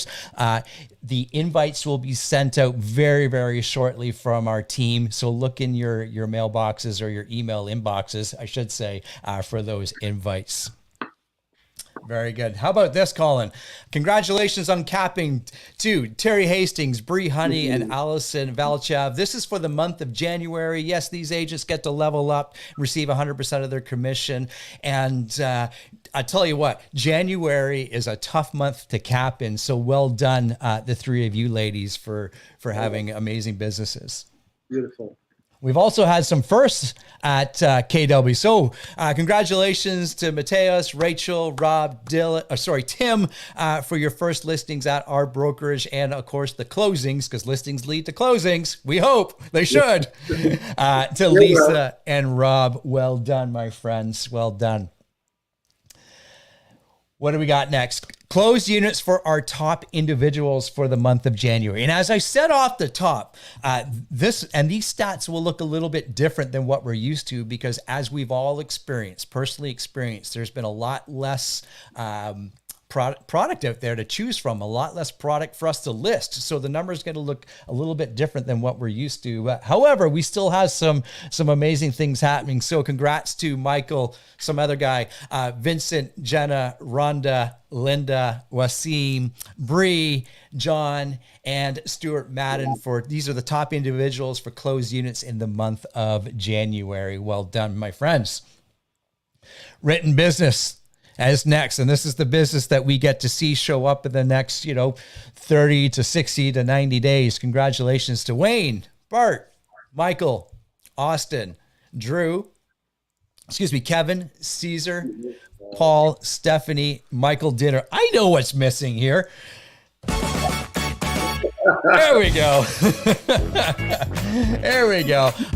The next is closed units for our top teams or groups for the month of January. That's the Bolton Real Estate Group, Kirby Chan & Co., Tracy Kirsten team, the Paraoff team, Volpe Alcorn team, tied for second, I should point out, and the Terry Hastings team. Written for the month of January for our groups teams: That House Guy team, Kirby Chan & Co., Volpe Alcorn team, Mike Russo team, the Paraoff team, the Terry Hastings team. Congratulations to you. I'm going to say this, and I could be wrong, but I think that might be the first time we see the Russo team on our top list there. Congratulations. I love seeing our teams, teams start having this success. Congratulations to everybody, of course. Very, very good. Okay, coming up, let's kill that music. Coming up, this is always important. Well and septic properties, as we all are well aware, we don't always sell homes in subdivisions where they're on all the serviced lots and everything like that. And it's important to understand well and septic and what to do with that. So one of our good friends, Jeffrey McKines, is coming in to support us and to lead us through what we need to know, and more importantly, what our clients need to know. So that's on March 8th there, Colin. Beautiful, beautiful. Okay, let me skip a whole whack of slides here, and let's jump to our market intel. And again, thank you for staying with us here. Market intel. So the first few slides as we have here, Colin, this is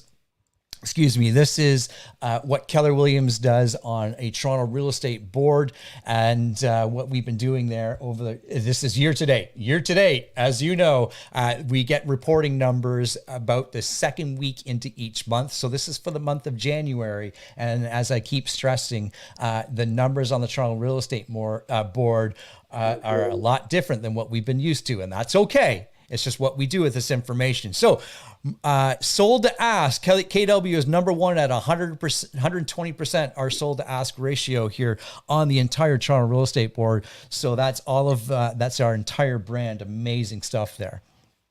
Next slide here, Colin, is our days on market, and we're sitting right at about 12 days. About 12 days. And do bear in mind with this 12 days, a lot of people are holding offers as well. So that would account for that. Absolutely. Absolutely. Next is productivity by units. And this is interesting, Colin. What was you and I looked at these slides earlier today, and what was the one thing that we thought? Well, it's important. It's important to look at the numbers and to see how January, there's low inventory. There's very low inventory in January. So a lot of the reporting that you're seeing will be skewed based on low inventory numbers. Low inventory. And this is interesting. And Wayne, you're not on screen with us, but I can see you. Shake your head if this is a true statement. I believe this might be the first time in many years we've seen not Remax or KW at the top three. We see Coldwell Banker. He's shaking yes there. So it's interesting as different brands kind of shift all the time in their market share. Agent productivity is changing, and KW is always at the very top of that. And I know with Ignite and Bold and everything else that we've got at our fingertips, that our agent productivity is going to just keep increasing. So that's amazing. Yeah. Okay, let's get a little local here. This is new market, Colin. This is the sold to ask ratio. I mean, the top two there, Remax and KW, we're at 117%. Let's just call it a tie. We're calling it a tie. Yeah, there you go. And obviously we're in a hot market, and this should be of no surprise where these sell prices are. Next is the market share locally, and as we said, the number the number of homes that were listed were very, very small, and these numbers are really, really small. And what we see here is really a lot of agencies or brokerages moving around their early market share. As we get into the year and we look at maybe 3 or 4 months worth of data, then that's where it really is going to hold some true value there, Colin. Yeah, we're going to see by the end of the year, most likely our numbers will double. Absolutely. Absolutely. I believe last year we ended up in second place, ever so slightly just behind Right at Home there. Market share in new market. This is days on market, sitting right at the kind of the industry standard at 12.3 there. So again, that's as Colin said, that's the strategy to hold offers and everything like that. And there's a conversation there, and perhaps it'll come out in just a bit here, Colin. There's a conversation around, are we seeing the market just land a little bit? I want to say land on holding offers, and how many offers are actually being presented on offer night, and are homes selling on offer night? That's probably a conversation we need to start having, Colin. It's important to stay ahead of that game. And just in conversation with our top producers, they're echoing the same thing. You're holding offers, maybe you might not get that offer on offer night, and you're canceling relisting. So it's important for us as professionals in the industry to always be ahead of the curve. Yeah, absolutely. Absolutely. And you definitely want to have this conversation with your clients ever more right now, your selling clients.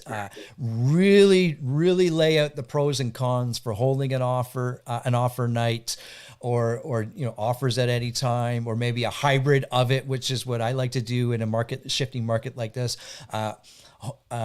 And offers at any time with a specific irrevocable time with a seller's direction. There's always that way to look at it too. But anyways, moving ahead here. Now down to Aurora. This is pretty cool. We always have had a strong presence in Aurora over the last couple of years. So there's our sold to ask ratio in Aurora. We're leading that market. We're also leading, this is the first time that we've been in number one in Aurora for the market share. Again, let's understand how many units are being sold here. So let's watch this over the next several months too. But congratulations to our agents that are taking market share when there really is none to be had. So awesome stuff. Next slide here is our days on market sitting at 23. And when you see some big numbers like that, and up in Georgina, we'll see a big number like 50, or I think it's even 70 days on market. Yeah. Well, let's dig a little deeper. And let's understand what product they were selling or what home they were selling. It might have been a handful of really high-end homes that take much longer to sell. So let's understand that number. Here we go to Georgina now. Number one in sold to ask ratio. Congratulations. You and I had a thought on this earlier. Do you remember what that was, Colin, about some really big numbers here? Like everything over there, almost everything, the top 4 or 5 brands, everything's over 120% sold to ask. What does that tell you? It's the most affordable place to buy right now in York region. That's what we're seeing. People are selling Richmond Hill, Markham, Toronto, and they're moving to Georgina. So that is why we're seeing these high prices here, where almost everything is above 120% of this place. Yeah, I would suggest our listing agents in the Innisfil area, Bradford area might say the same thing. Even into Barrie might say the same thing as well there. Absolutely. Next slide. Excuse me. Days on market. Well, you can see right there, it is an aggressive market for the month of January in Georgina. Absolutely aggressive market. When you got things selling less than 5 days, you're not even having an offer night. That's right. And that is why it's also important for us to look at Century 21. They're showing 75 days on market. But these numbers also tell a story, what type of product they have that is causing them to stay on the market that longer. So we might look at it, but I'm sure there's an explanation behind that. Yeah, absolutely. Absolutely. So I think that the message out of these last couple of slides is, yes, it's a very aggressive market up there. Of course, we have another, 28 days of research now, and we'll get that research out to you for the month of February as soon as we can. But understand the market, be a student of your local market and understand it so you can relay this information back to your clients for sure. And if you need help with that, reach out to those agents in that market area, where they've been around for a long time, but perhaps some of the top producers in those markets too. Yep. Very good. Okay. The ingredients of a winning offer. This is something that I heard down at Family Reunion, Colin, and I think we can elaborate on this a little bit. And one of the courses or the sessions that they were holding in the local brokerages was let's gather up all the offers that got accepted and ask the question, why were these offers accepted? Mm-hmm. And I thought you and I could have just a conversation around what we've been experiencing on the listing side, what some of our top producers are experiencing, and why we're choosing one offer over another. Off the top of your head, are there some things that stand out above the crowd to have an offer accepted in this type of market? Absolutely. And just in talking with our top producers in the industry, as the market continues to be a hot market, why are they selecting certain offers? And we're quickly finding out that not every offer that was selected was even the highest offer. However, it's the offer where they were most sure with the agents and their client ability to close. So that is where we're seeing offers are being accepted. In addition to that, how well an offer is written. Right? You've had experiences with this as well. We know someone has a well-written offer where it's numbered and so on. There's some due diligence there on that agent's part as well. And they took the time to write a proper offer. Versus, and we've all been in situations where we've seen offers where it's the wrong name on the offer, wrong address, different clause. This home doesn't have a septic. Why is there a septic clause in here? So now you start to question certain things. So with winning offers, we're seeing just a clean, well-written offer as well. What else have you found in your searches? Well, and to dig into that a little bit too, obviously the questions you ask the buying agent are important. And if you don't get the answer that you're looking for, ask the same question, but ask it a different way. Yeah. Like I usually have a book on my shelf. Oh my gosh, the negotiation book. Why does it escape me all of a sudden? Never split the difference. And if you want to learn how to ask questions in a different way, Never Split the Difference is an outstanding book and resource. And dig deep. Like I know I asked the question in one of my listings as a listing agent. You don't have a financial condition in this offer. What are your clients going to do when this home does not appraise at the price that you're putting down on this offer? Yeah. And a lot of agents have not prepared themselves to answer that, and more importantly, have not prepared their clients of what that could mean. Yes. And I've done it even a step further. Okay, I know you don't have a financing condition. Tell me about your client's financing. Well, they don't need a condition. No. Tell me tell me about your financing. Are they coming with all cash? Yeah. Or are they going to a bank? Or are they coming in with mom and dad? Dig deep.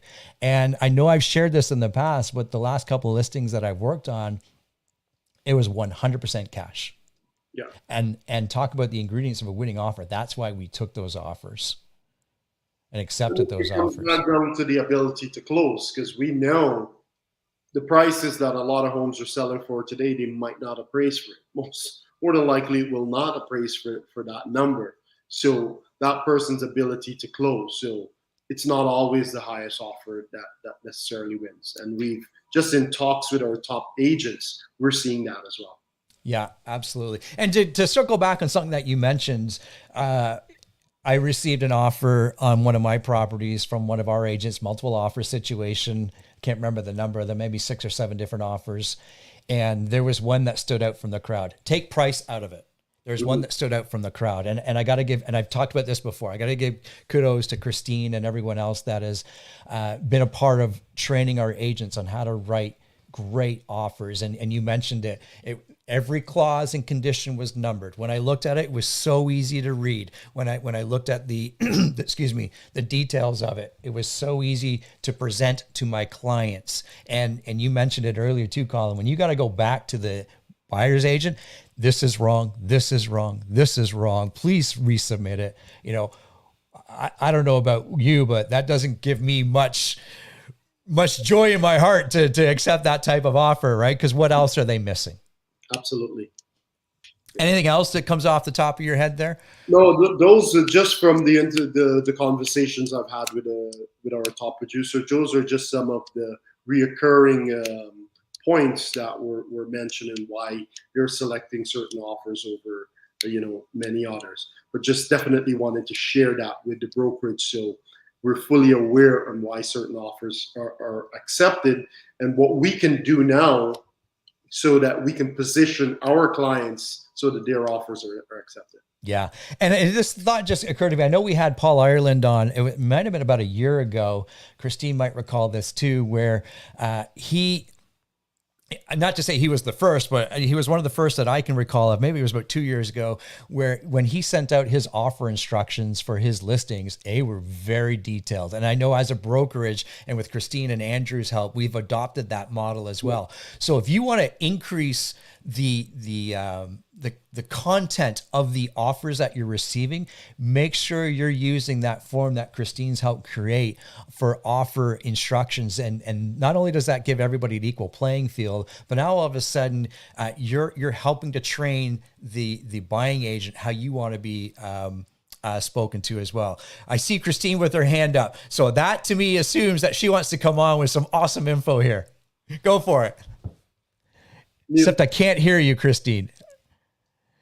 Well, I know. Oh, here we go. Yeah, go for it. Yeah. So I just want to remind people that that script for sending out offers is actually on Broker Bay for you to use. Beautiful. Yeah. Outstanding. And I know, Christine, like that, when you provide people with the right information and the right, steps and what we want to see in the offers, it just makes it so much easier for when we're sitting there with 4 or 5, sometimes 10 or more offers with our clients. You as a listing agent become less flustered. You're hopefully looking at apples to apples and you're giving yourself every chance to succeed. More importantly, everyone would agree, you're giving your client the opportunities to succeed there. Absolutely. Very good.